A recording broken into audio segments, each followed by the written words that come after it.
Hi, how's everyone? Deepak here, and today is Friday. New York City is warm, actually quite hot today, and I'm getting ready now to actually go to Banff, Canada, near Calgary, to start a one-week retreat, Seduction of Spirit. Hopefully seeing some of you there, and otherwise I'll be reporting from there as well. Today's question is pretty long and has many facets to it. It's from Susie. The questions are being drawn from readers who are reading You Are the Universe, Discovering Your Cosmic Self and Why It Matters, and they are coming through our website, discoveringyourcosmicself.com. Check it out and expand the conversation and join us there. So today's question from Susie: where do thoughts come from and why do we have them? I realize this may have been covered already. Is this part of our higher consciousness? If so, I still wonder, because when I do meditation, such as chakra cleansing or healing and mindfulness meditation, I sometimes go beyond my thoughts. Yes, that's called transcendence. This is very hard to achieve, but I've been there a few times. What experience is this? Well, this is the experience of transcendence or pure consciousness. I remember once reading that our thoughts are a process of what we are perceiving and making sense of in our reality. True. When I go away from my body, what reality is that? The universe, is that the real reality with no thought? Why do we need thought and have it? Namaste, Susie. So many questions Susie has asked, they're all related. And basically she's asking, what is fundamental reality? What is the source of thought? Why do we need thought? What is thought? And who are we without thought? So, lot of questions here. Okay, so let me start with some very basic principles. Very basic principles, and that is principle 1: all there is consciousness, period. In the non-dual worldviews, there are only two possibilities. There's matter and there's consciousness. Non-dual, one without a second. Matter or consciousness, choose. Either way is fine, because when you look at matter and you call something a material object, you know, from a materialistic physicalist point of view, this is made up of molecules, made up of atoms. Atoms are particles moving at lightning speeds through huge empty spaces, and the particles are not material objects anymore. They're fluctuations of energy and information arising and subsiding from a void. Furthermore, those particles have a dual character in that those particles have a dual character in that they also behave as waves of possibility. And unlike material particles, which have units of mass and energy, waves are just possibilities in a field of possibilities, totally non-material. So when you get to the root of matter, it turns out to be non-material. You can take that stance, that matter is non-material, and it's a concept for an experience of shape and texture and solidity and color and smell and all of that. So matter is non-material. And so what is this non-material entity? We're calling it consciousness. And what is consciousness? We're calling it the knowing element in every experience, and that which makes experience possible. That in which experience occurs, experience is known, and out of which experience is made. So before there's a concept like telephone, before there's a concept like hand, body, watch, painting, all there is experience. And that experience is in consciousness, but it's also a modified form of consciousness. because this is for you right now. This is an experience of seeing, and the experience of seeing cannot be separated from the one who's seeing. In fact, the experience of seeing is an activity of the one who's seeing, and the one who's seeing is a witnessing awareness, and that witnessing awareness is modifying itself as seeing, which is a process that in this case is objectified with the label called phone, telephone, which is a human construct. But what I just said for seeing applies to hearing. Hearing is an activity of consciousness, and sound is the experience, but hearing and sound are the same thing, and sound therefore is a modified form of consciousness, as its taste, as its smell, as its texture, as its color, as its shape. So all perceptual objects are actually perceptual processes, and perceptual processes are modified forms of consciousness. Raw experience is just seeing, hearing, tasting, smelling, touching, feeling. Is it pleasant, unpleasant? Can I eat it? Can I play with it? Should I throw it away? Or is it useful for something else? Okay, so thought is the interpretation of experience. I think I've answered your question. Thought is the interpretation of experience. Where do thoughts come from? They are modified forms of consciousness. They come from consciousness, from where perceptions and feelings also come. So perceptions and probably come first as modified forms of consciousness, and perceptions are seeing, tasting, touching, smelling, hearing, and then feelings are likes and dislikes, and then now thought is introduced. Thought is introduced by human interpretation of experience, collective interpretation of human experience.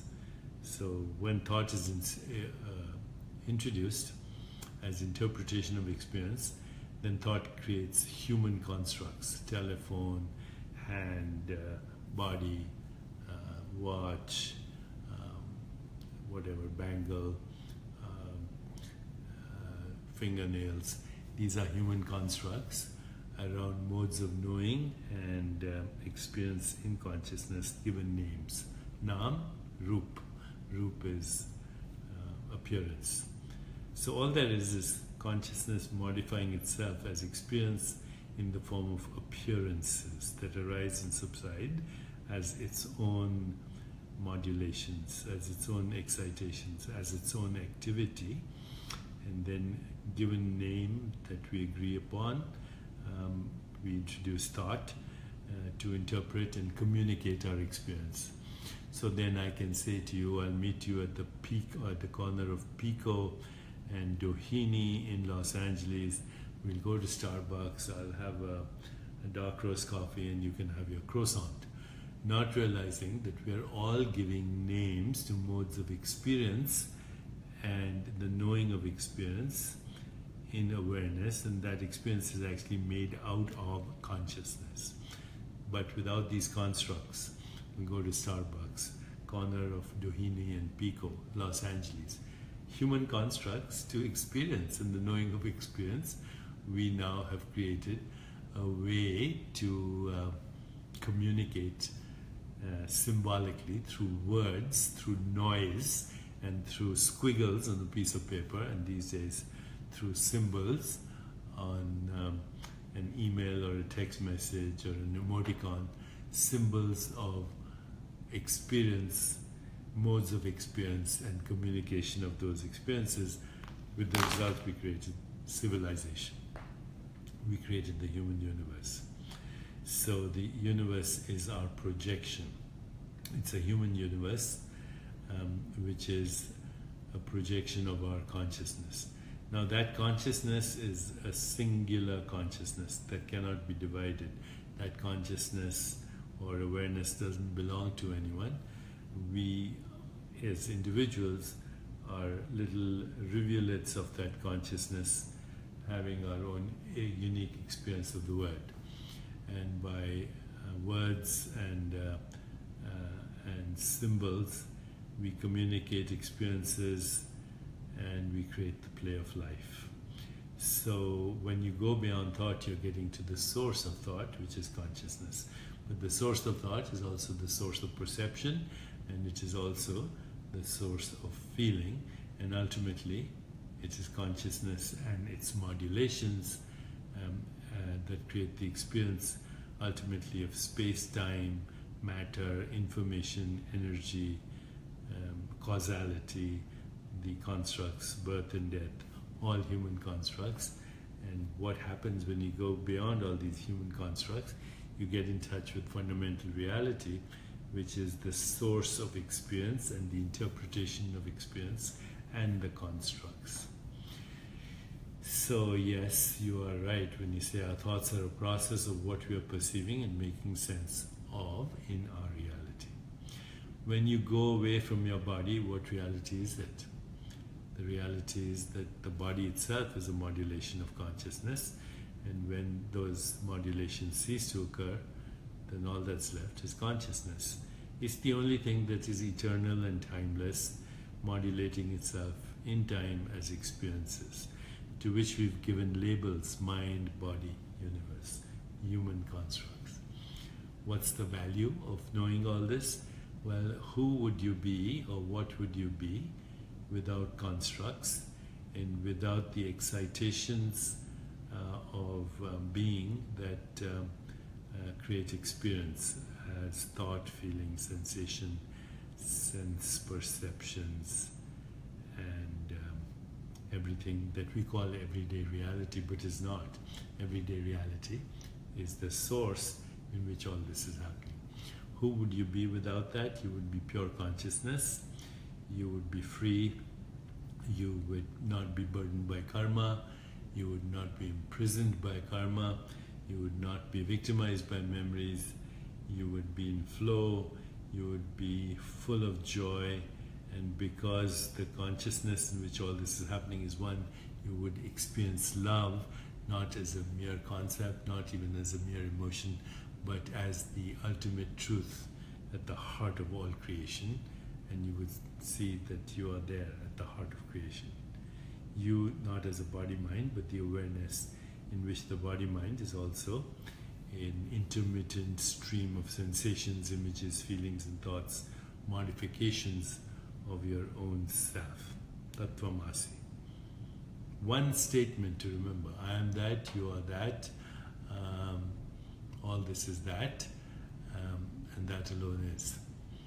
At this level, there's richness of experience, there's sensuality, there is a feeling of joy, there's vibrancy, there's aliveness, there is inseparability, therefore there is supreme love, supreme love. Awareness is the light which makes manifest the world of experience as universe, body, mind. But awareness by itself is not in time, is eternal, is timeless being, it is who we are. And when we ground ourselves there, ground ourselves, remind yourself, I am that, all this is that, then all you can feel is love, there is no violence, and there is no tragedy, because we are the ones who have created all the suffering in the world through identifying with the separate mind. Anna Wynn says, see you in Banff, see you very soon in Banff. Rob Chavez, 25 others shared the video. Thank you very much, Rob.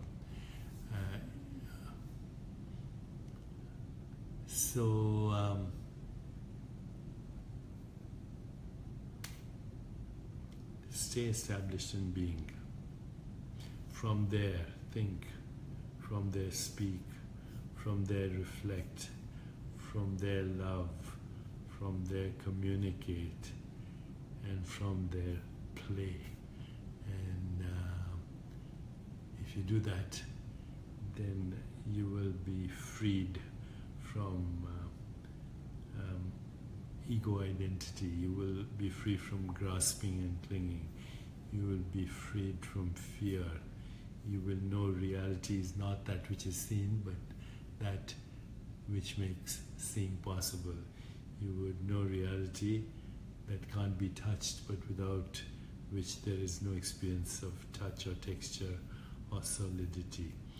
You would know reality that can't be imagined, but without which there is no imagination. Can't be described in a system of thought, including scientific thought or religious thought or philosophical thought or any thought, because thought itself is a modified form of consciousness. Irene Hom, how do you free from pain? Observe the pain and don't own it. Yeah, because there's no need to take ownership of any experience. If you observe it and you identify with the awareness in which the pain and the pleasure arise and subside, in which all experiences arise and subside, then you will see that you are the silent witnessing awareness that is untouched by anything, by pain, by suffering, by joy, by pleasure. Joy different. Joy is innate because it's the innate experience of just pure awareness. I would say innately pure awareness is joyful, energetic, at peace, and ultimate truth.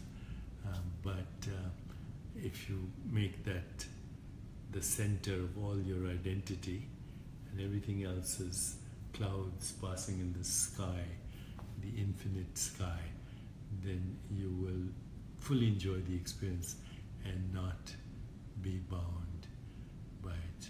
Luna Cassis says, am I loved even when rejected? Rejection doesn't have anything to do with you. The rejection is the rejectors rejecting themselves and kind of making you the symbol of that rejection of themselves. All rejection is self-rejection. Just like all love is self-love. But love not of the self as the ego, but of the self as the self. I like to say these days that many people have sacrificed their self for their selfies. You're not your selfie, you're the self. And this body is actually another selfie, because looked different 10 years ago, and in every moment it's just an arising and subsiding of sensations, images, feelings and thoughts. Okay, so how people have so many problems, and there are problems when you are perceiving them from the level of the problem and limited identity. But if we expand your awareness, think of the fact that there are 2 trillion galaxies, 700 sextillion stars, trillions and trillions and trillions of uncountable planets. That planet Earth is a speck of dust in an infinite void, in a junkyard of infinity, and yet you are the consciousness in which all this is known, in which all this is experienced, and without which all this wouldn't be there. So isn't that amazing? Mitchum, Todd and friends, thank you for sharing this video, and thank you for expanding the conversation. Until and unless you know that you are the source of the experience that we call the universe, you are the source of the experience which we call a body, you are the source of the experience which we call a mind, you are the source of every experience, and there is nothing that can be known that cannot be experienced or inferred from experience. Until you know that, you will identify yourself as a body-mind. And that's the beginning of all problems that start. Once you squeeze yourself into the volume of a body in the span of a lifetime, create the constructs, this is me, create the constructs, birth and death and old age and suffering and infirmity, then you're imprisoned by your constructs. You are not the constructs, you are the awareness in which those constructs arise and subside. Krishna, one second, I want to see this. Somebody from Croatia, I missed you. Thank you for watching this from Croatia. And thank you for always being here, my friends. So remove the labels? No, use the labels. Then I can meet you at the corner of Doheny and Pico, and we can go to Starbucks, or I can meet you at the corner of 56 and Broadway, and we can go to Serafina and have a Caesar salad. But never forget that those labels is what makes it possible to navigate experience, and ultimately not even the experience. You're the consciousness that is modulating itself as experience in time, and that you are not in time. You're free, you're eternal.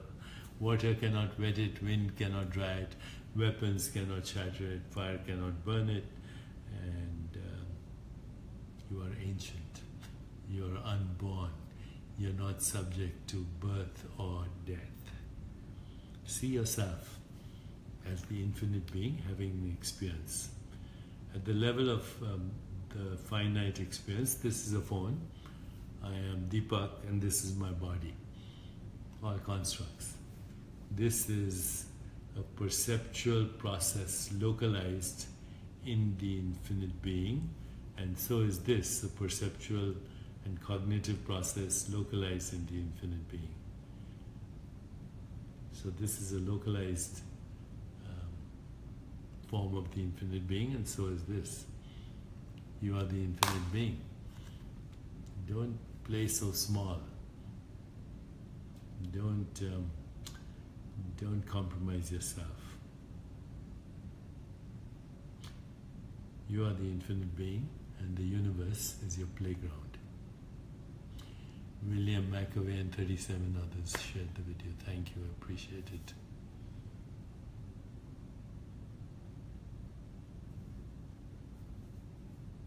Take care. Speak to you maybe tomorrow. Love you.